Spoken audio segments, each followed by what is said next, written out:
I'm going to start because I'm the old guy. Both of these guys are actually winemakers. I've been a bee biologist for 40 years, having left here, but I guess I'm one of the old guys in the industry because I started planting my vineyards in 1980 and 81 in San Chapelle. I just built their winery, and their first winemaker, Bill Broach, was below my hillside. And I grew up in Midvale, but found this property out in Sunny Slope because I spent summers there with my cousins. It's just a beautiful part of the world out there. And bought my property for the view. I'm looking down across the river, and Bill Broach came up one afternoon and introduced himself. And in 79 and 80, there were no vineyards at all, hardly planted here. There were a few. But I was just sagebrush, and I was scratching my head, asked Bill, what should I do with all this sagebrush and tumbleweeds going down this hillside? It was too steep to farm, and he said, no, you have a world-class site for Chardonnay vineyard. I said, really? What's Chardonnay? And as it turns out, it is a world-class site for Chardonnay. You know, we've had these hard frosts in the valley, the leaves are frozen and gone, and to have these really fruit-forward wines that we can make, you have to keep the leaves on as long as you can. And my Chardonnay block still has green leaves on it. I mean, after today, it's going to start losing them, but it's always made sugars. We've planted some reds there. But, you know, here in Idaho, we have some great sites. You can't have sites everywhere. And I'm not going to pick on John. He shouldn't have started out in Vale. John and I go way back, because I grew up in Midvale, and John grew up in Cambridge, so we have this Midvale-Cambridge thing going on. Yeah.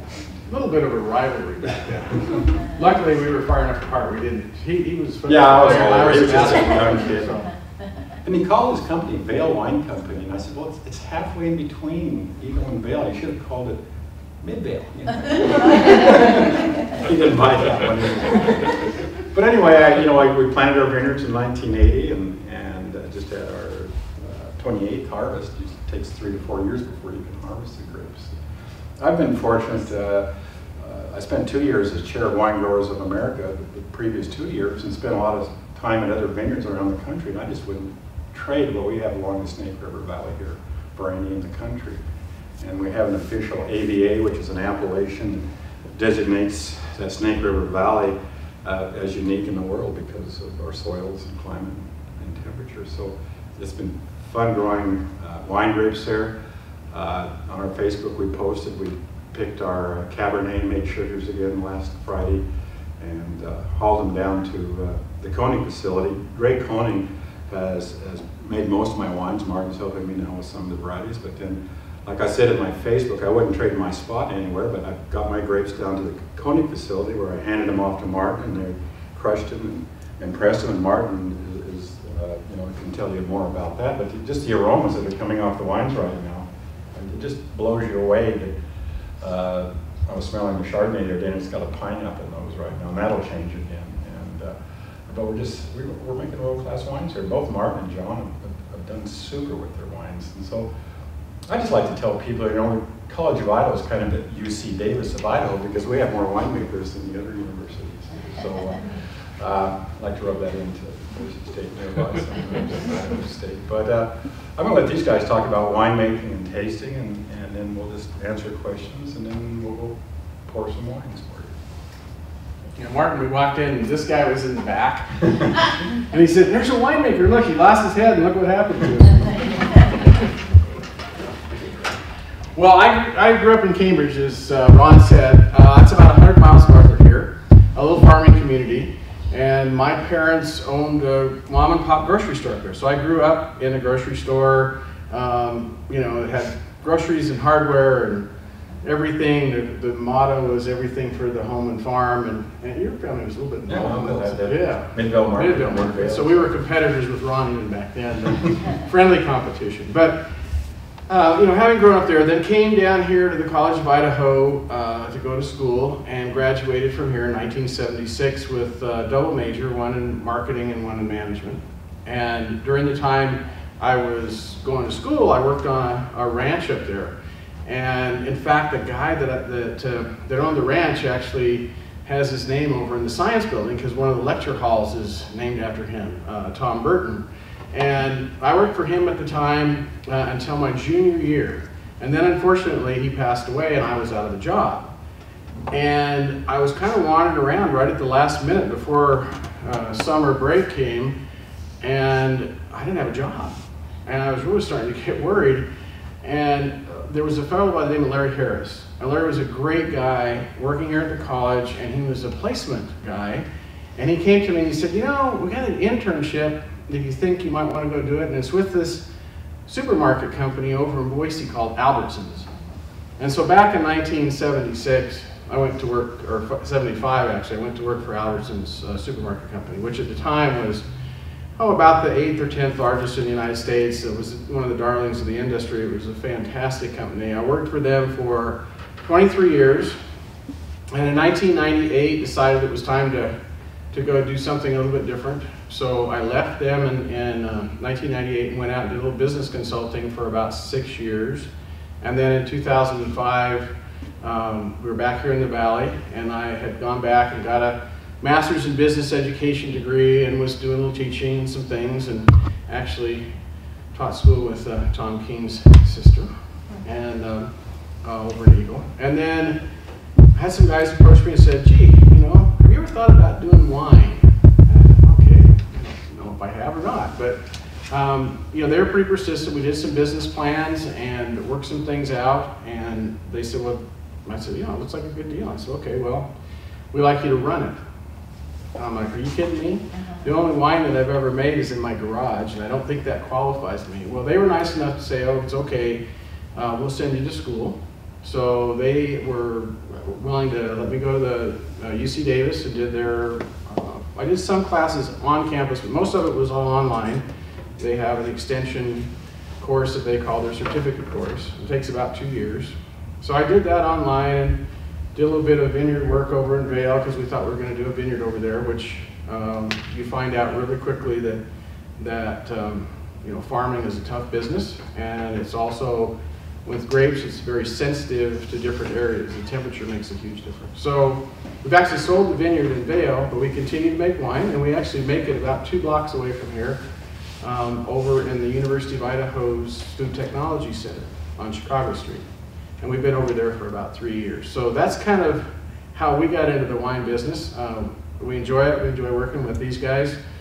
We actually had a little wine shop downtown and for a couple of years.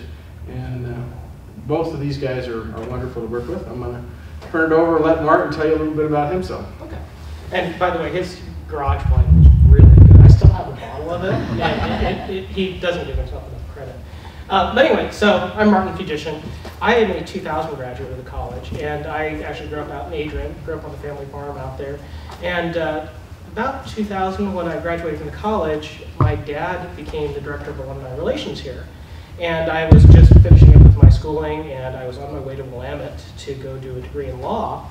And he said, hey, you know, you want to go work on the farm? And it was one of those 2 o'clock on a Tuesday afternoon phone calls that we said, well, yeah, I suppose I might be interested in that. He said, well, I've got some contracts I need you to finish up. Why don't you go take care of the farm for a year and then go to law school? I said, okay, I can use a break. So I went out, and after the first year on the farm, I sat down at the beginning, and he said, hey, you know, did you have a good time? I said, oh yeah, it was great, I really enjoyed it. He said, well, why don't you buy me out? And I said, oh, okay, that's a nice idea. So, I went down the road, went to the bank, and took the business degree knowledge that I had from upstairs here, and went to the bank, and they gave me a loan, much to my dad's chagrin. And I went back and said, well, okay, I'll buy you out. And after about 5 years of farming, I said, well, you know, this is really fun, but there's no profit margin in farming, as it turns out. So I said, okay, it's time to get out of that.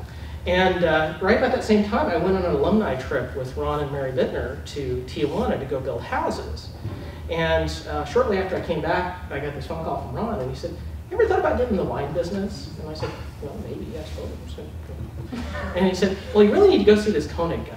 So I said, okay. So I put it off for about a week, and put it off for another week. And then finally, I'm driving down there to Koenig. I passed Ron on the road. I said, okay, I'm going to see Koenig to just talk to them about going into business. So I showed up down at Koenig. This big, tall Austrian guy opens these giant Austrian-style doors at the urban of the Koenig distillery. It's an unbelievable building. And he said, can I help you? And I'm like, I'm here about the job. And he said, well, what do you know about wine? I said, I really don't know anything about wine, but I know how to farm. He said, when can you start? And I said, well, this weekend's okay. And he said, okay. I said, when can I show you how to run the register? I said, well, I got time right now. And so they took me upstairs and showed me the basics of how to run a cash register, and I started out as their tasting room guy. And after 2 years there, they promoted me to tasting room manager.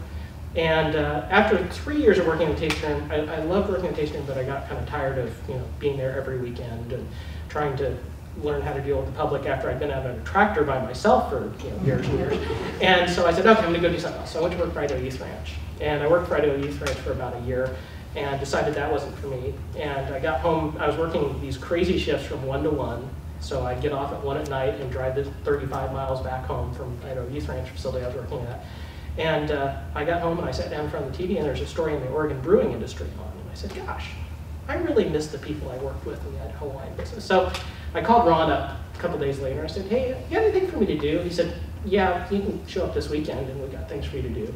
And so I went to work doing some vineyard management with Ron, and then went back down to Koenig and said, yeah, got anything for me to do? They said, yeah, I'd come back next weekend and we're gonna have some things for you to do. So, but I went into production for those guys. And they were nice enough to get me my kind of boots on the ground training. I did do some training at UC Davis, just like John did as well. And then after about 6 months of working with them through Harvest, Greg Koenig sat me down and he said, look, he said, you're really, really good at this technically, but you're making me crazy because you keep on saying, we should do this with the wine, and we should do that with the wine. So I'm going to help you start your own winery. This is how we do the paperwork, this is how you get everything started, and we're going to get you your start in having your own winery out here on the slope. And so working with Ron and John, we were able to get a tasting room down here in Caldwell, and I actually started out down here at the U of I Business Incubator, right where John is now. And so far so good. We started making wine in 2007 and released our first wines in 2009, and then eventually made the leap out to Sunny Slope finally to be closer to home, and kind of have another funny College of Idaho connection that we have a fruit stand and wine tasting room out there right on the side of the highway with Rick Robinson, who just happened to be my dad's freshman year roommate here at the college in Voorhees. So it's amazing how those College of Idaho connections just keep on coming around and coming around. So it's been a really fun business to get into, and just a great group of people to work with out there. And I love working with these guys. And it's nice to have the College of Idaho connection going all the time with the three of us, that we can kind of compare notes. And we always do teach Ron about how he's the old one of the group, but it's still all good. But anyway, turn it back over to Ron. Just some highlights in the Idaho wine industry. It essentially started by the Sims family, and they had their own connections with the college. But they built San Chapelle in 1979 and started planting more vineyards over the years. And we really didn't see a lot of growth until about the last 10 years. There was 10 or 12 wineries. And when I planted my vineyards in 80 and 81, there were 2 wineries in Idaho, and there were 18 in Washington State. Washington State currently has 750 every week. They're adding more. It's gone from a $3 billion a year industry to just under $9 billion since 1980. It's huge. But it's always, we've been behind it. They've been a great sister state, because we know a lot of winemakers up there. And some of the guys came down in the 80s and helped us plan. But we've had some growth. We're at 50 plus wineries here in the state of Idaho right now. We got our ABA, which is the designation that shows our spot is unique on this earth, and that's given us some credibility. But middle of September, we were invited, the Idaho Wine Commission was invited by Sunset Magazine to come down for the Central Coast wine tasting, 3 days of about 10,000 people showing up, and we were the out-of-state wine region this year. So 3 or 4 of us went down, and then we poured, I think, for 15 wineries. And back when we planted these vineyards, and Bill Brooks and I were sitting in watching the first Muppet movie in the early 80s with our kids, and Miss Piggy came in and she ordered a bottle of Idaho's finest champagne, and Steve Martin brought it out, and she tried to spit it out. Brooks looked at me and said, that movie just set us back 30 years.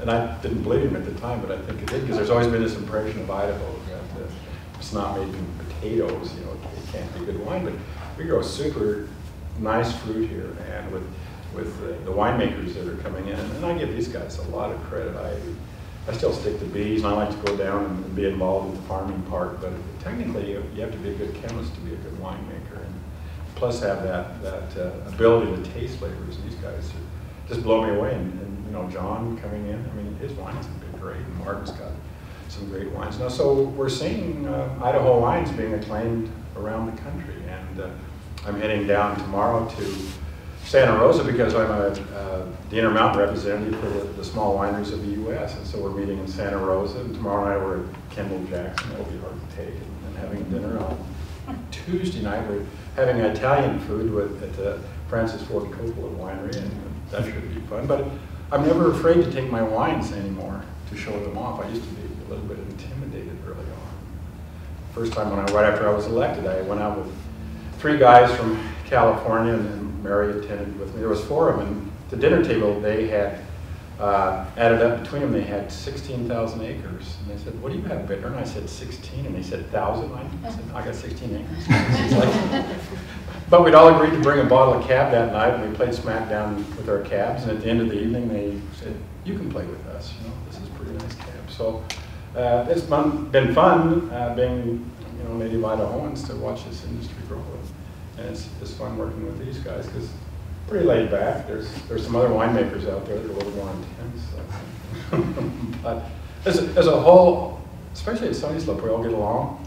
We all help each other out. Somebody's missing a tasting room person, we send somebody over, and somebody comes by our place and we send them down to Martin's. Have you been to Traditions yet? So I think that's what's great about the Idaho wine industry. Oh, I just, I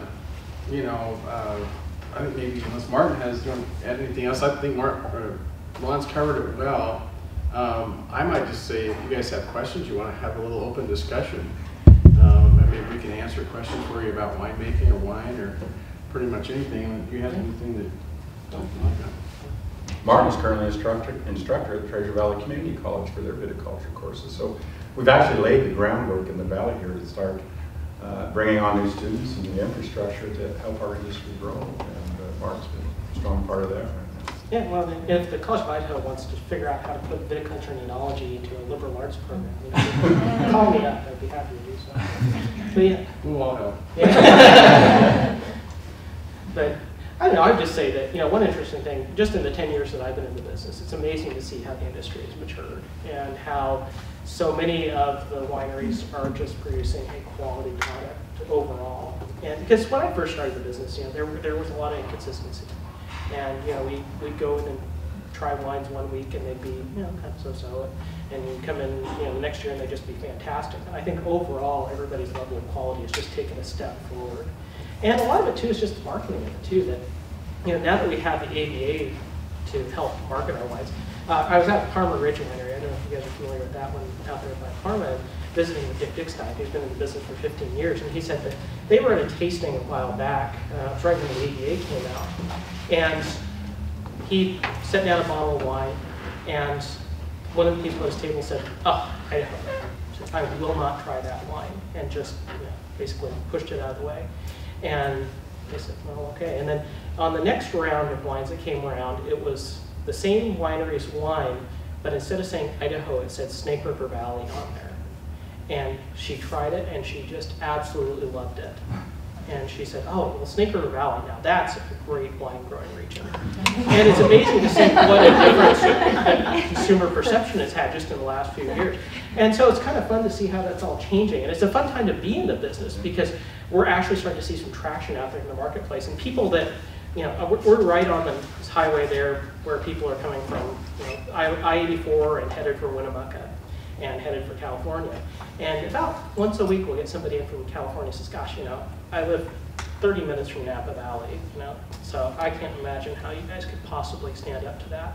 And they'll try it and they'll leave with a few bottles. And they say, "Okay, this is not what I expected." And it's really fun to see people, get their perspective changed, and they go back and tell their friends that, "Wow, we tried these fantastic wines in the Snake River Valley." And then their friends, when they're coming through, will stop in again. And so it's a fun time to be in the business, just to see that consumer perception being reshaped. And it really has to do with guys like these guys who, particularly Ron, who's been doing groundwork for 30 years. So yeah. Yes. Are all of the wineries in Idaho in the Snake River Valley? No.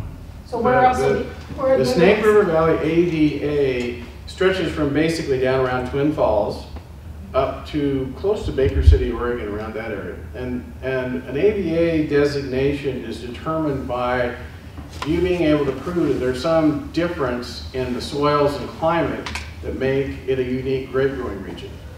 And so when they set up the AVA, they set it up based on the shoreline, basically, of the ancient Lake Idaho, because it provided the sandy loam soils that we have throughout the valley.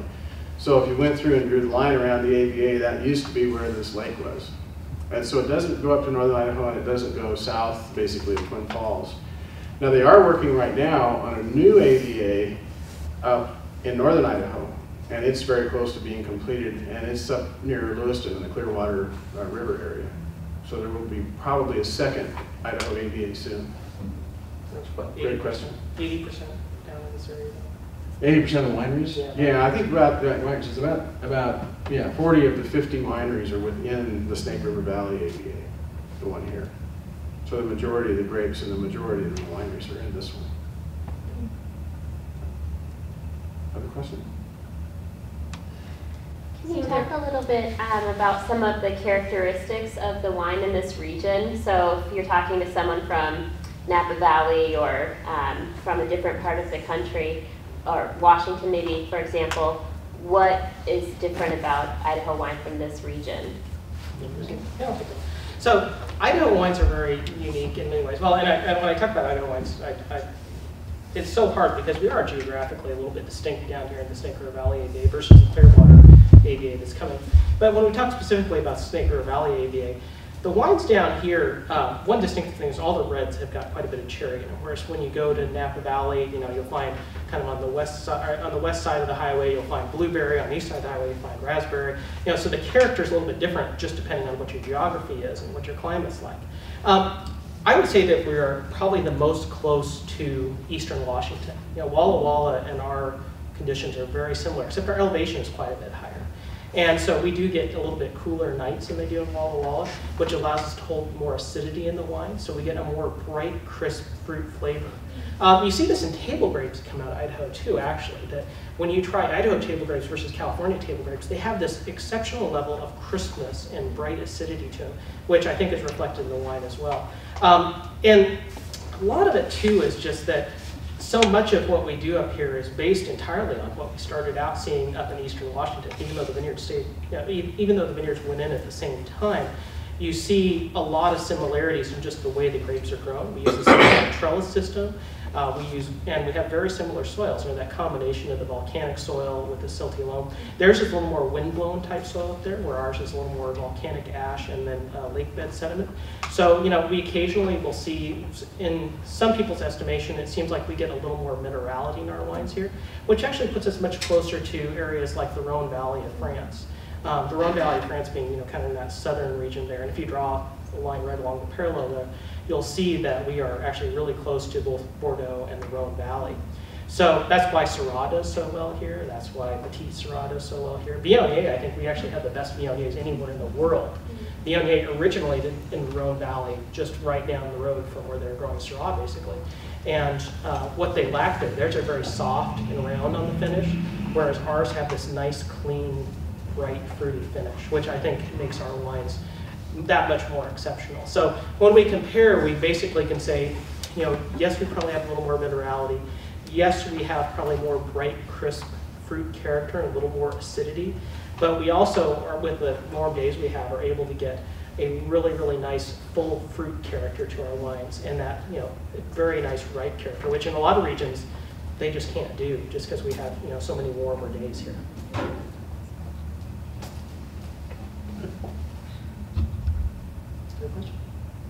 Other questions? I know you just want to drink, but come on. So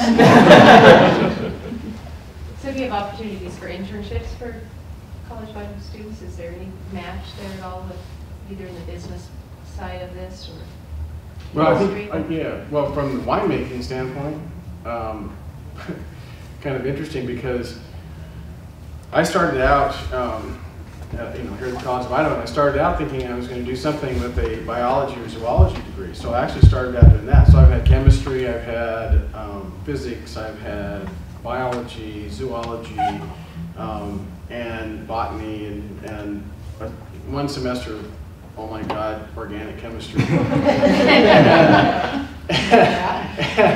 But you know what was great about that is that when I went to apply at the UC Davis to get into their winemaking program, you had to either have 7 to 10 years of experience making wine or in a winery, or you had to have biology, chemistry, you know, those skills.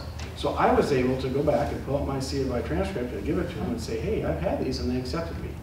And I actually remembered some of it, which was great. And so you do have to know chemistry.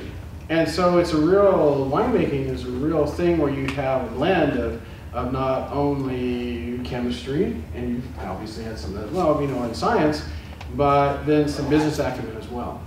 So I went on and again, liberal arts education here at the C of I, and had a business degree with a double major even after I took all the rest of that stuff. So it's kind of a perfect, it was kind of a perfect background, actually. So yeah, it's wonderful. And Ron, wasn't Bruce Schatz, he was always working on... Well, he was probably the first technical Idaho winemaker. He went to San Yeah. Chapelle and really was their first winemaker just because of his technical background. He was working with them when I was taking organic. Yeah, well, no, yeah. Funny how that works. Yeah. That was, I always thought that was a very interesting tie-in from the college into the whole... And the USDA department has two researchers out there, and they use several chemistry students from here and, over the years. So it's having a chemistry background. But you know, the valley's changing, and we're on the cusp of creating the Treasure Valley area here becoming a culinary destination. It's not just about wine, but it's about our local foods. And so I think there's going to be more jobs created that may not just be winemaking, but have to do with the tourist industry and those kinds of things. So we're doing our part. Most of us are still so small and hands-on. I mean, we get people all the time wanting to come work for us for nothing. I hate to turn people away like that, but my wife and Miranda are already bumping into each other all the time. And, you know, when she left here working, you know, she still loves Martin's dad because she worked for Barry for 8 years. And when I first told people that Mary was, or I said we're under new management out of Bittner Vineyards, and they said, did you sell a place? And I said, no, but Mary's coming out to take it over. And she has, but she still had this ability to do the events. And we do a bed and breakfast, and she does marriages. But it was her skills here was just working in alumni relations. And, but still, you know, there's some jobs, and we're still a small industry. I currently hire 2 C of I students out of my work. One's pre-engineering, one is political science, actually. And they are a perfect fit for working in the tasting room, as it turns out. Because when people come into the tasting room, they don't usually want to talk about wine, as it turns out. They're wanting to talk about, you know, the topics of the day. They want to talk about their kids, their families, and you know, and the neat thing about C of I students and C of I graduates is that they have this well-rounded background, so they can actually come into the tasting room and talk to people about just about anything. And the other neat thing is that, you know, they really can be very eloquent when talking about the wines, which is very fun for me to watch because, you know, I kind of give them the basic technical background on the wines and say, oh, you know, it's made like this. Take them up to the winery, show them, you know, this is kind of how we do it, and then they can go in and talk about, you know, all the different aspects of it right away. It's really fun that way.